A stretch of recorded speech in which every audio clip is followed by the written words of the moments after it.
UP में 2 चरणों की वोटिंग हो चुकी है। 2 चरणों की वोटिंग के बाद अब तीसरे चरण की वोटिंग का इंतजार है। इस बीच चुनाव में काफी कुछ हो चुका है।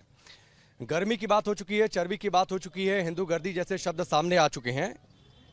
हमारे साथ डिप्टी सीएम केशव प्रसाद मौर्य जी हैं। न्यूज नेशन पर आपका बहुत बहुत स्वागत है। धन्यवाद। 2 चरणों की वोटिंग, कई सारे शब्द जिसका मैंने जिक्र किया। आपका एनालिसिस, आकलन, रिपोर्ट क्या है आपके पास?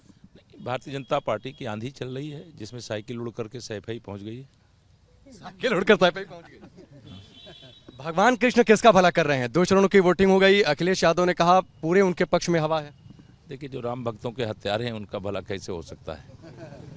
और भगवान श्री कृष्ण जी भी हैं तो भगवान विष्णु जी के ही अवतार, तो कृपा प्राप्त करने के लिए पात्र होना चाहिए।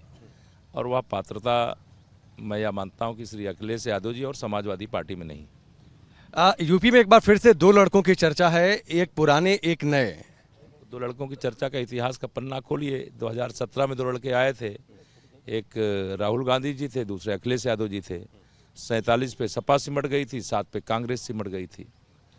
करहल में रैली हुई है, मुलायम सिंह यादव को जाना पड़ा है रैली में।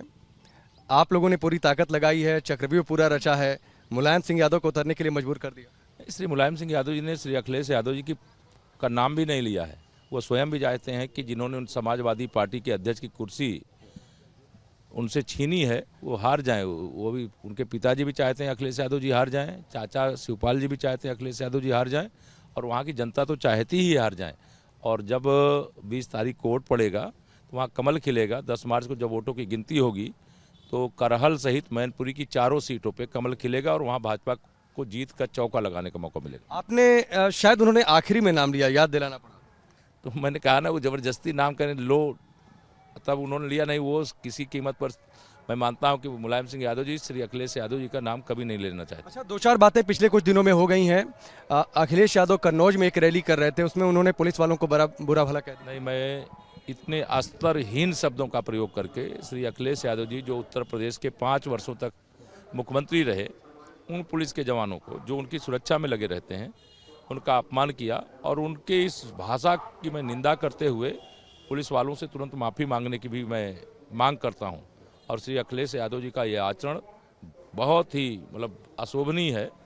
और मैं यह मानता हूं कि उनकी जो बेचैनी है, जो उनके अंदर गुंडों, अपराधियों, माफियाओं, दंगाइयों के खिलाफ 5 वर्ष में कार्रवाई की गई है, उससे सबसे ज़्यादा जो परेशान हुए हैं वो श्री अखिलेश यादव जी हुए हैं।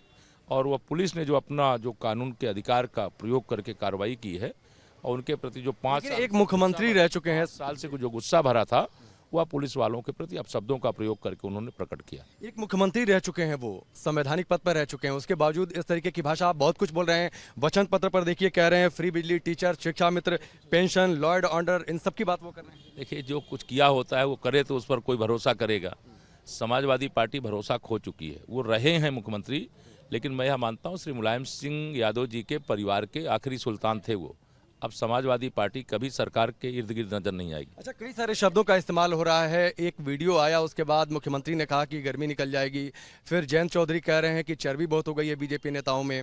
सपा के एक विधायक है अंसारी, रफीक अंसारी शायद नाम है उनका, उन्होंने कहा थानों में हिंदू गर्दी बहुत मची थी। ऐसे शब्दों की जरूरत क्या है चुनाव? देखिए, हमारी तरफ से कोई ऐसे शब्द नहीं है।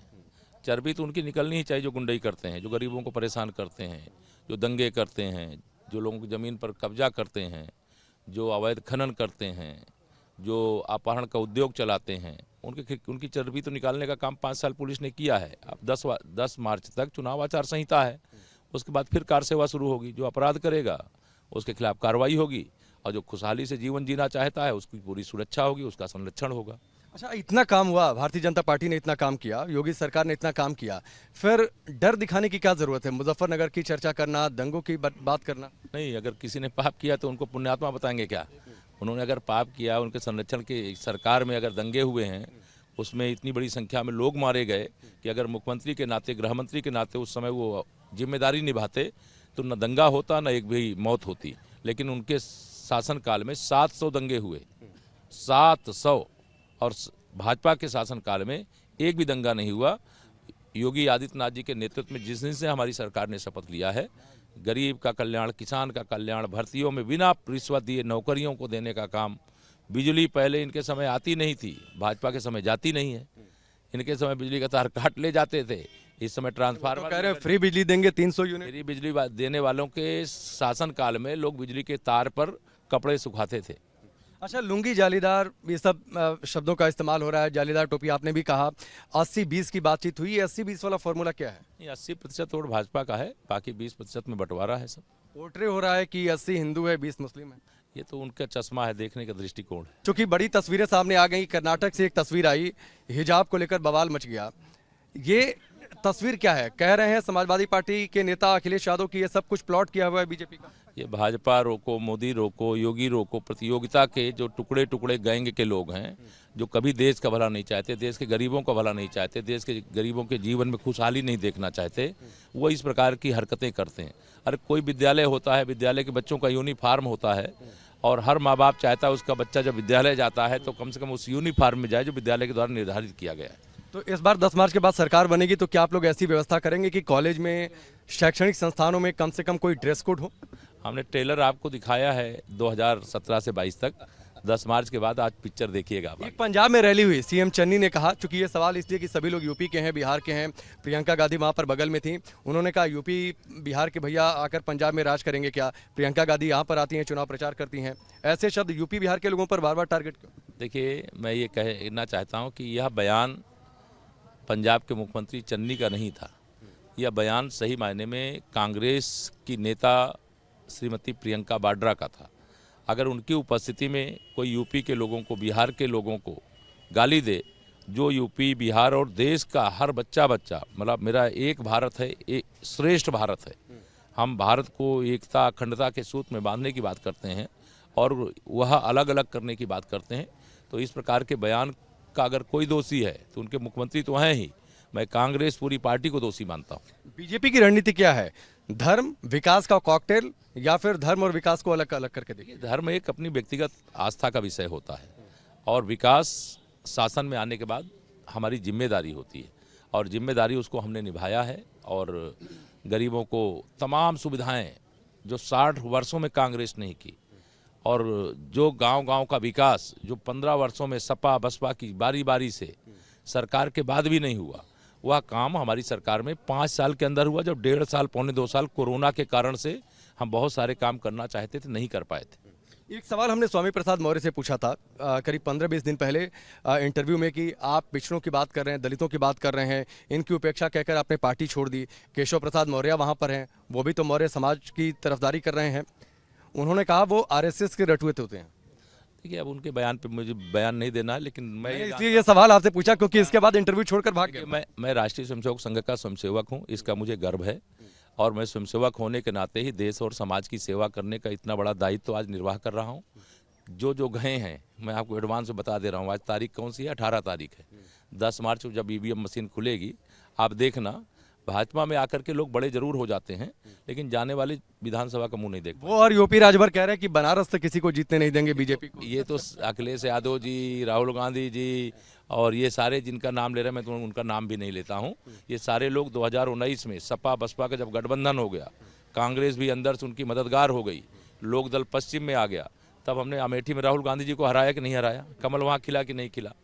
पूरब की कौन सी सीटें ऐसी हैं जो भाजपा जीतती नहीं? 64 सीटें हमने लोकसभा की 80 में से जीती, 51% वोट प्राप्त किए और सबसे बड़ा गठबंधन खड़ा करने के बाद सांपनाथ, नागनाथ, न्योलानाथ सब एक हो गए थे।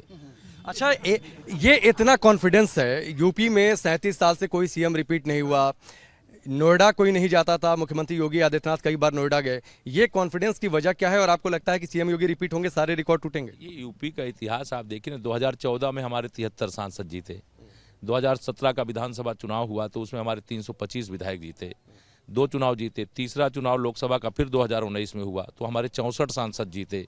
तो ये तो जो हारने वाला होता है तो एक चुनाव के बाद दूसरा हार जाता है, तो हम 3 जीत चुके हैं। चौथा चुनाव जो आ रहा है 2022 का, 300 से ज्यादा सीटें जीतेंगे। अखिलेश यादव ने 1-2 दिन पहले ट्वीट किया था कि बाहर से भीड़ बुलाई जा रही है रैलियों में। इसमें पता करिए कोई बाहर का है क्या? एक चीज और, नई सरकार, अखिलेश यादव कह रहे हैं कि 300 से ज्यादा। आपका आकलन क्या है, कितनी सीटें आ रही हैं? नहीं, 300 से अधिक सीटें निश्चित तौर से आ रही है। समाजवादी पार्टी का सुपड़ा साफ हो चुका है, बसपा का कहीं अता पता नहीं चल रहा, कांग्रेस वालों के पास फोटो खिंचवाने वाले भी नहीं मिल रहे। आजमगढ़ से पहले चर्चा थी अखिलेश यादव की, आजमगढ़ से नहीं लड़े, करहल में चले गए। अब वो फंस गए। हमने अगर प्रोफेसर एसपी सिंह बघेल जी का पहले पर्चा दाखिल करवा दिया, हमला भी हो गया था उन पर। नहीं, वो तो देखिए बौखलाहट है, समाजवादी पार्टी के पालतू गुंडे हैं। उन्होंने वहाँ पर हमला केवल प्रोफेसर एसपी सिंह बघेल जी के ऊपर ही नहीं किया है, 2 दिन पहले एटा में पत्रकारों पर भी हमला किया था। उसके 2 दिन पहले राज्यसभा की सांसद गीता साक्य जी हैं भाजपा की, उनके भी करहल जाने पर हमला किया। मैं जिस दिन गया तो वहाँ कम से कम 20,000 की जनसभा थी, और उस जनसभा को देख करके स्पष्ट था कि श्री अखिलेश यादव जी चुनाव हार चुके हैं।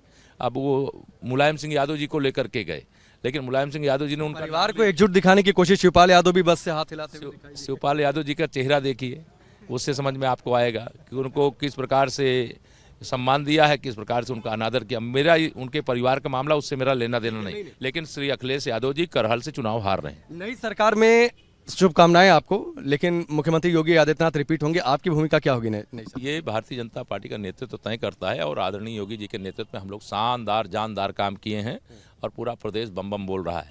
सिराथू के बुलडोजर चल रहा है। सिराथू तो मैं यहाँ प्रत्याशी कागज वाला हूँ, प्रत्याशी यहाँ सिराथू की जनता है। एक चीज और सवाल छूट गया था, आपने चूंकि काशी की बात, अयोध्या की बातचीत, धर्म के नजरिए से शहर के विकास की बातचीत, मथुरा का आपने जिक्र छेड़ दिया था, ये तमाम बातें तो कन्हैया का जन्म स्थान का वहाँ का विकास नहीं होना चाहिए, वहाँ भव्य रूप नहीं बनना चाहिए। वो तो कहते हैं हमारे वंश के हैं, हमारे सपने में आते तो बनावे ना, कहें ना घोषणा करें, उनको डर लग जाएगा कहीं जिन्नावादी नाराज ना हो जाए। आपने मजबूर कर दिया कि आपकी पिच पर वो आ जाएं, क्योंकि रामगोपाल यादव ने कह दिया कि हमारी सरकार आएगी तो और ज्यादा भव्य राम मंदिर बनेगा। राम मंदिर बनाने की बात छोड़े, वो पहले कृष्ण भगवान श्री कृष्ण की जन्मभूमि के मंदिर की बात करें, वो तो बन रहा है। पूर्वांचल के लोगों से आप क्या कहना चाहेंगे? पूर्वांचल के लोग भाजपा के साथ थे, भाजपा के साथ हैं, भाजपा के साथ रहेंगे, मेरा पूरा विश्वास है। मैं सबसे अपील करता हूं, देखिए सुरक्षा चाहिए तो कमल का फूल है, और खतरे को आमंत्रित करना है तो फिर साइकिल है या अन्य कोई चुनाव निशान है, जिसे जिसको देखिए श्रीमती सोनिया गांधी जी के बेटा बेटी से प्यार होगा, वो हाथ के पंजे को ओढ़ देंगे। जिनको मुलायम सिंह यादव जी के बेटे से प्यार होगा, वो साइकिल को ओढ़ देंगे, और जिनको अपने बेटा बेटी से प्यार होगा, उनकी सुरक्षा की चिंता होगी, तो कमल के फूल पर ओढ़ देंगे। ठीक है, बहुत बहुत शुक्रिया केशव प्रसाद मौर्य जी हमसे बातचीत करने के लिए। न्यूज़ नेशन पर आपने बातचीत की तमाम बातों का बेबाकी से राय रखा। आने वाले चुनाव के लिए शुभकामनाएं आपको। धन्यवाद। तो केशव प्रसाद मौर्य से हम बातचीत कर रहे थे, कई सारे सवाल, गर्मी चर्बी जैसे शब्दों पर उन्होंने खुलकर अपनी राय रखी अखिलेश यादव के बयान पर, और बड़ी बात उन्होंने कहा कि मुलायम सल्तनत के आखिरी बादशाह हैं अखिलेश यादव। 10 मार्च को नतीजे आएंगे, तब पता चलेगा आखिरकार किसके दावे में कितना दम।